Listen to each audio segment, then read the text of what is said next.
अध्याय 11 बंबई पुलिस अधिनियम संशोधन विधेयक। फर्स्ट, डॉक्टर भीमराव अंबेडकर बंबई नगर महोदय, हमारे सम्मुख लाए गए विधेयक में मैं निम्नांकित संशोधन प्रस्तावित करने का निवेदन करता हूं। उपधारा 2 ख के बाद निम्नांकित को जोड़ा जाएगा यथा 12 गा एक, यदि प्रेसिडेंसी की सरकार संतुष्ट है कि बंबई नगर या इसके किसी भाग में शांति या व्यवस्था दो समुदायों अथवा उसके वर्गों, गिरोहों या गुटों के झगड़े के फलस्वरूप भंग होती है या भंग होने की आशंका है, तो यह सरकारी गजट में इस घोषणा, जिसका अब से आपातकाल की घोषणा से उल्लेख किया जाएगा, के द्वारा यह निर्देश कर सकता है कि आपातकाल लागू हो गया है। 2. आपातकाल की घोषणा का किसी अगली घोषणा द्वारा वापस ली जा सकती है। और ख 1 महीने की समाप्ति के बाद उसका परिपालन बंद हो जाएगा अगर इस अवधि की समाप्ति के पूर्व इसका नवीकरण नहीं किया जाता है। 3. प्रेसिडेंसी को सरकार द्वारा खंड 1 के तहत आपातकाल की घोषणा कर दिए जाने के बाद जब भी पुलिस आयुक्त को यह लगे कि बंबई नगर में किसी व्यक्ति की उपस्थिति, गतिविधियां या कार्य को कोई खतरा या संकट पैदा कर रहे हैं या करने वाले हैं, या उचित संदेह हो कि यह व्यक्ति शांति अथवा व्यवस्था भंग करने वाले षड्यंत्र करने का इरादा रखता है, तो यह पुलिस आयुक्त मुनादी कराकर या किसी अन्य तरह से जो भी ठीक लगे उसे संदिग्ध आदमी को ऐसा आचरण करने के लिए निर्देश देगा जो कि झगड़े या शांति भंग को रोकने के लिए अत्यावश्यक माने जाते हैं, या वह अपने आप को ऐसे स्थानों पर ऐसे मार्गों से निश्चित समय तक हट जाएगा जैसा पुलिस आयुक्त ठीक समझे। 4.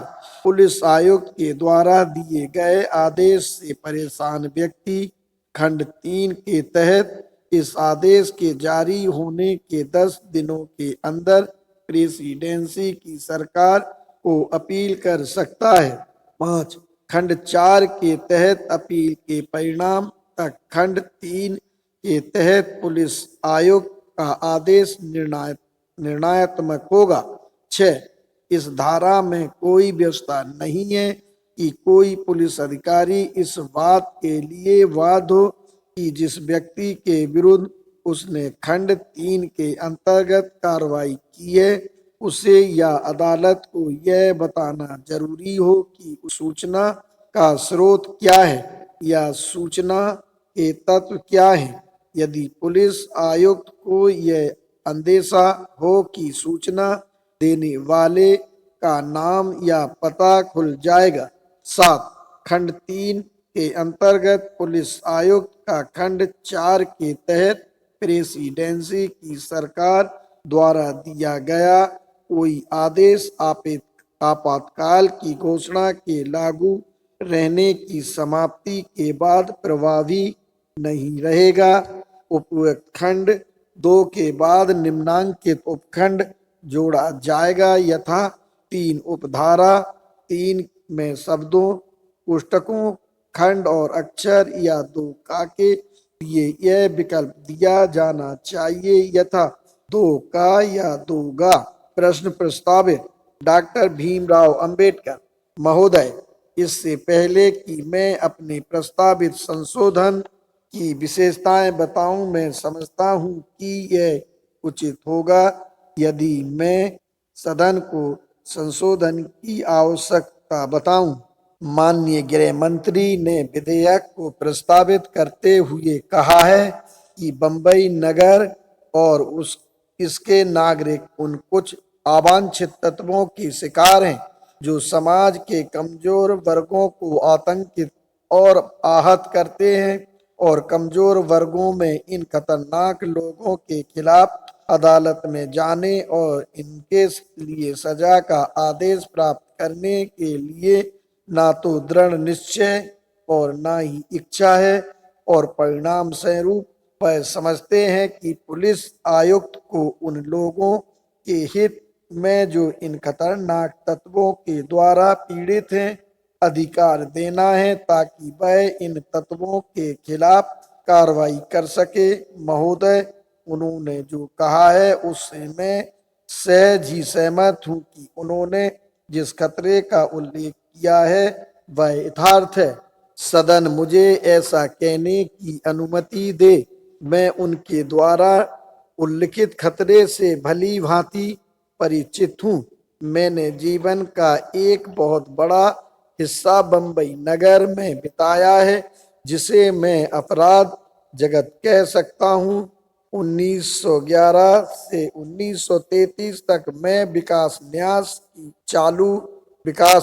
की चाल में मजदूरों और निम्न वर्ग के बीच रहा हूँ और मैं पुलिस आयुक्त या माननीय गृह मंत्री से भी अच्छी तरह जानता हूँ कि कैसे ये गरीब लोग उनके द्वारा सताए जाते हैं जो मवाली या दादा कहलाते हैं। कैसे उन आहत लोगों के लिए न्याय पाना पूर्णतः असंभव है, क्योंकि वे खुद ही ज्यादा सताए जाने के भय से अदालत में नहीं जाते और उन्हें दोषी ठहराने की कोशिश नहीं करते। इसलिए मैं समझता हूँ कि जो विधेयक लाया गया है वह मामले की स्थिति को देखते हुए पूर्णतः न्याय संगत है, लेकिन मैंने यह महसूस किया है कि एक और खतरा है जिससे यहाँ के लोग अभिशप्त हैं और जिसके लिए उन्होंने विधेयक में कोई प्रावधान नहीं किया है।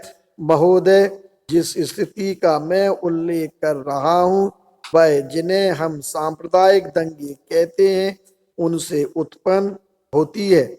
बंबई नगर में हुए सांप्रदायिक दंगों से संबंधित कुछ आंकड़े यहाँ मेरे पास हैं।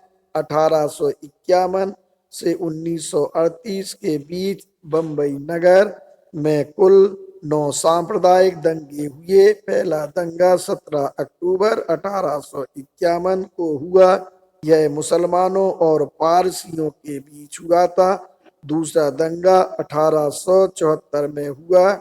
यह भी मुसलमानों और पारसियों के बीच हुआ था।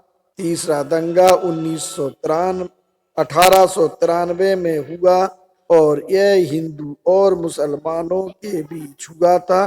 पांचवा दंगा 1932 में, छठा 1933 में, सातवां 1936 में, आठवां 1937 में और नौवां 17 अप्रैल 1938 में हुआ था। ये सभी दंगे हिंदू और मुसलमानों के बीच हुए। 1893 के दंगे में 80 लोग मारे गए, 60 मंदिर तोड़े गए, 7 मस्जिदें ध्वस्त हुई और 27 दुर्ग तोड़े गए। मेरे पास अन्य के बारे में कोई आंकड़े नहीं है। 1929 में हुए दंगे में 51 लोग मारे गए और 120 से अधिक लोग घायल हुए। इसके सही आंकड़े नहीं है। जिस तीव्रता से ये दंगे हुए यह भी दिलचस्प और महत्वपूर्ण है, जिसे सदन को ध्यान में रखना चाहिए। जैसा कि मैंने आपको बताया है, पहला दंगा 1851 में हुआ। दूसरा दंगा पहले दंगे के 23 साल के बाद हुआ। तीसरा दूसरे के 19 साल के बाद, चौथा तीसरे के 36 साल बाद, पांचवा चौथे के 3 साल बाद, छठा पांचवे के 1 साल बाद, सातवां छठे के 3 साल बाद, आठवां सातवें के 1 साल के भीतर हुआ और नवा 8वें के बाद 1 साल से कम समय में हुआ। अब हम में से जो इन तथ्यों और जिम्मेदारी के प्रति सचेत हैं वे इससे सहमत होंगे कि सभ्यता की निरंतर पतन और हर साल इन दोनों समुदायों के बीच होने वाले रक्तपात का कोई समाधान होना चाहिए। मैं इन दंगों के कारणों में नहीं जाना चाहता, चाहे वे राजनीतिक हो, चाहे वे धार्मिक हो या आर्थिक हो, उससे हमारा कोई मतलब नहीं है। यह एक वास्तविक तथ्य है कि एक मुसलमान बिना किसी की परवाह किए एक हिंदू को छुरा घोंप देता है और एक हिंदू बिना किसी की परवाह किए एक मुसलमान को मार देता है। इस विभीषिका को हम कभी बर्दाश्त नहीं कर सकते। मैं मानता हूं कि अब समय आ गया है कि जब कुछ उपाय किए जाने चाहिए ताकि प्रेसिडेंसी के अधिकारी तत्परता और प्रभावशाली ढंग से इस खतरे से निपट सकें।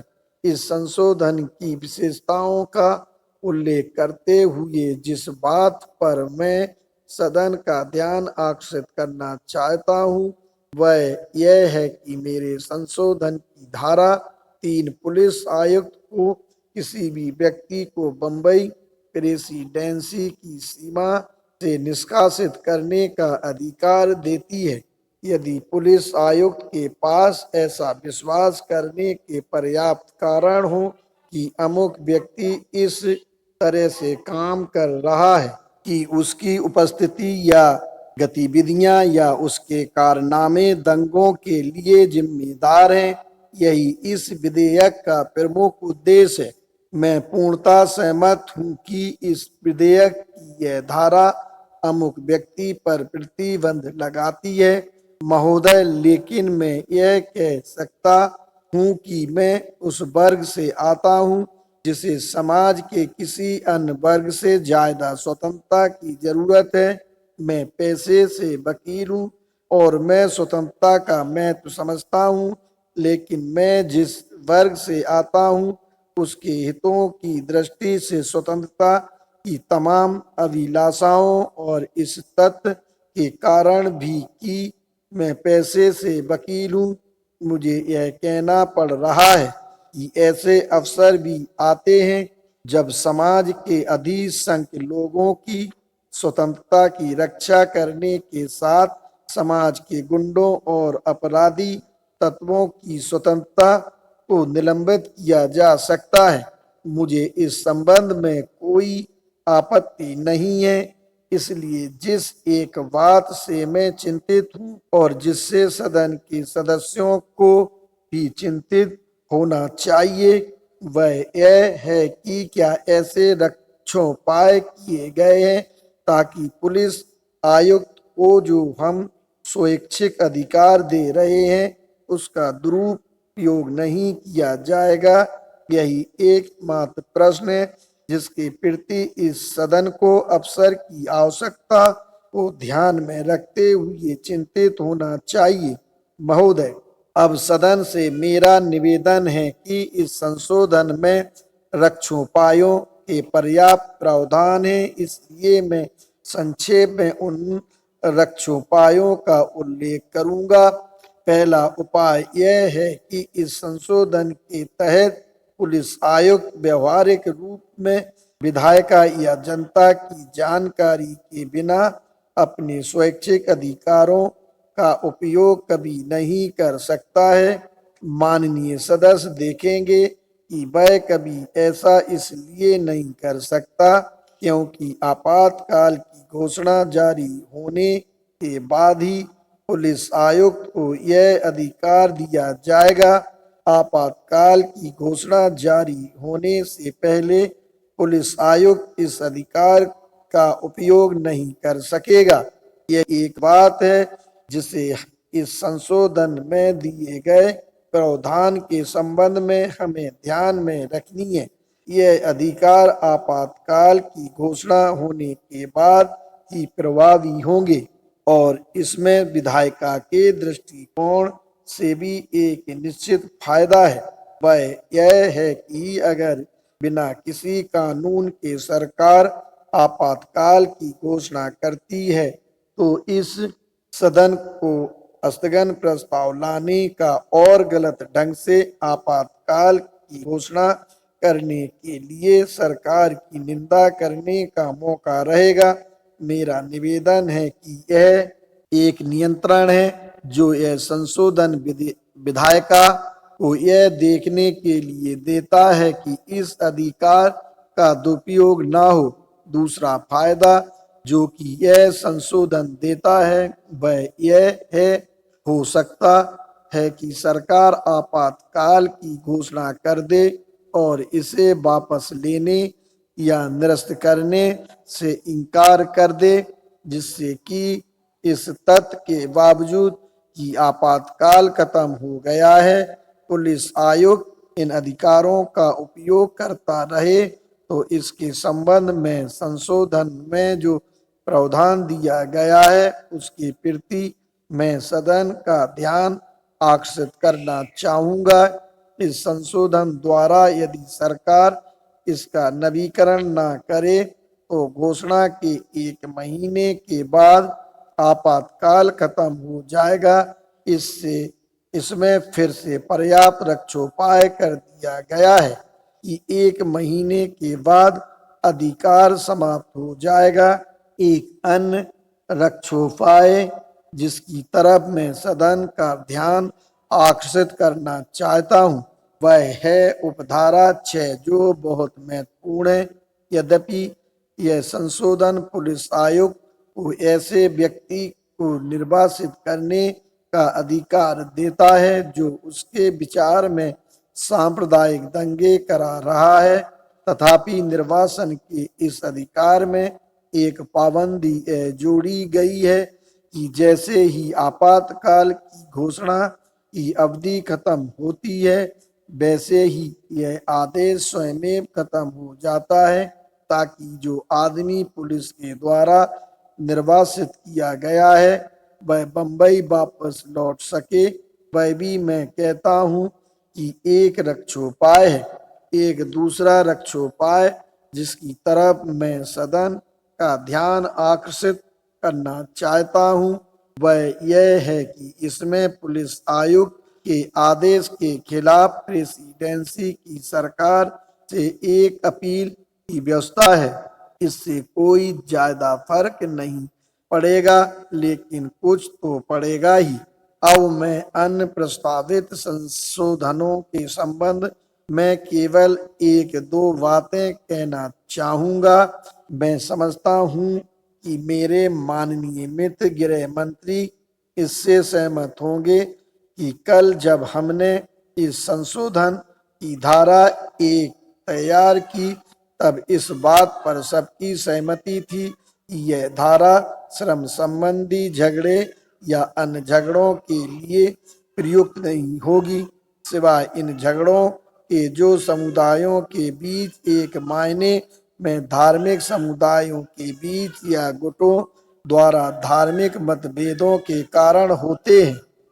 जय भीम साथियों, दुनिया में 2 बातों के लिए संघर्ष चल रहा है, इसे जानो, समझो, विचारो। एक पक्ष है जो चाहता है दुनिया में अंधकार कायम रहे, जो यह चाहता है कि दुनिया में अंधकार कायम रहे, वे आपको मीठी मीठी बातों में, कहानी किस्से भरी किताबों में उलझाए रखना चाहते हैं। वास्तव में जब भी किसी को जहर देना होता है तो मीठी ही चीज में, चीनी की गोलियों में ही दिया जाता है। पता ही नहीं चलता उस मिठास के लोभ में कि इसमें जहर भी है। दूसरा विचार आपको प्रकाश में ले जाना चाहता है, जिसमें कुछ कड़वी बातें भी शामिल हैं। जब किसी के शरीर पर पैदा हुए फोड़े को ठीक करना होता है तो उस पर कैंची ब्लेड चलाना पड़ता है, जिसमें बहुत तकलीफ होती है।